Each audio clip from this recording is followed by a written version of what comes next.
So what we've got in here is some machinery, some equipment, some temporary site huts, toilet facilities, and we have assigned a cost to them. So again, taking into consideration real life issues, thinking about costs, how long these buildings are going to be needed, be required, and there's a cost assigned for the length of time they're on the site.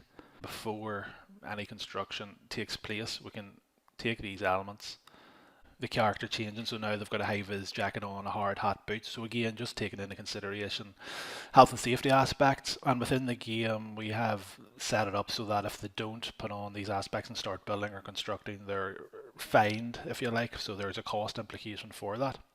So just demonstrating some of the things we've created. So in Minecraft, if we select, say a block here we've created, and place it down, start to place a few blocks on top of each other, you'll see it automatically collapses onto the ground. And we've set that up to, I suppose, try and replicate real world practice and some stability issues.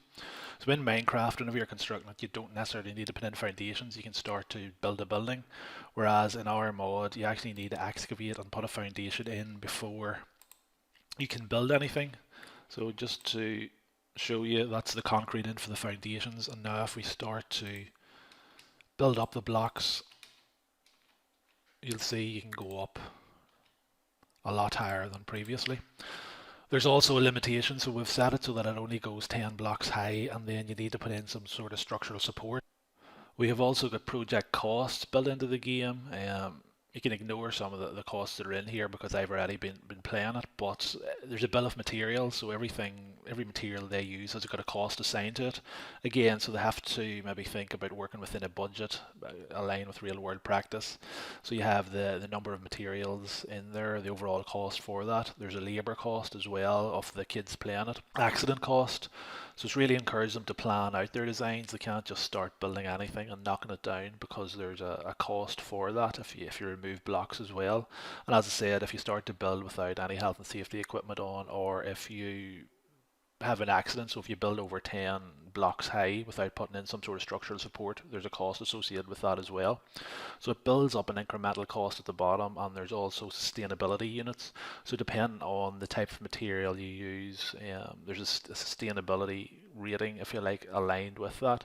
So it's just bringing as I said, the real world practice into the game as well. We have created a new tool called a stability checker. So whenever we're building our walls, if you click on them, you'll see the first one is 10 of stability, then 9, 8. And as we go up, the stability gets less and less, and the very top one you'll see is 1. And whenever it gets to that stage, it means that you need to put in some sort of frame support, otherwise the wall's going to collapse and you can't build on top of it. So what we need to do is go in and select our, in this case we've created a steel type material, suppose some sort of steel support. And if we go in and select that, put it in place, and then start to build on top of that again, it should let us do that, whereas beforehand the overall building would have collapsed.